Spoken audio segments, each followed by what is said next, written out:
The night sky over Beirut erupted in fire and fury as Israeli warplanes unleashed a barrage of airstrikes. The target, the densely populated southern suburbs, a Hezbollah stronghold. These were not surgical strikes. Buildings crumbled under the sheer force of the explosions. Residential streets, once teeming with life, were transformed into scenes of chaos and devastation. The deafening roar of the bombs echoed through the night, a terrifying symphony of destruction. The attacks marked a significant escalation in the conflict, exceeding in intensity anything witnessed since the war began. As dawn broke, the true extent of the devastation became horrifyingly clear. Rescue workers frantically searched for survivors trapped beneath the rubble, their efforts hampered by the sheer scale of the destruction.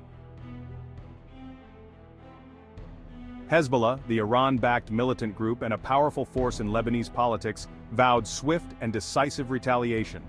Rocket fire, originating from southern Lebanon, rained down on northern Israel. Sirens blared, sending residents scrambling for bomb shelters. Fear and uncertainty gripped communities on both sides of the border. The exchange of fire heightened fears of a wider regional conflict. World leaders issued urgent calls for restraint, urging both sides to step back from the brink. The situation remained volatile, a tinderbox awaiting a spark that could ignite a conflagration. As the situation spiraled, U.S. Secretary of State Antony Blinken embarked on a whirlwind diplomatic mission. His goal to broker a ceasefire and prevent further bloodshed. Blinken engaged in shuttle diplomacy, meeting with leaders in Israel, the Palestinian territories, and neighboring countries. The international community watched with bated breath, hoping that diplomacy could prevail. The stakes were incredibly high. A wider conflict would have devastating consequences, not only for Israel and Lebanon, but for the entire region. Section 4. Global outcry and aid pledges for Lebanon.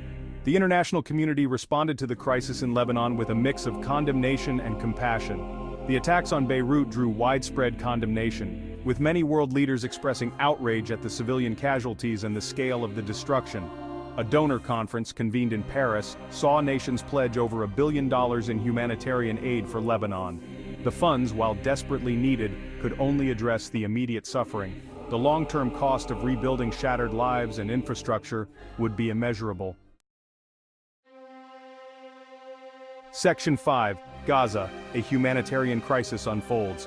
While the world's attention focused on Beirut, the humanitarian crisis in Gaza continued to worsen.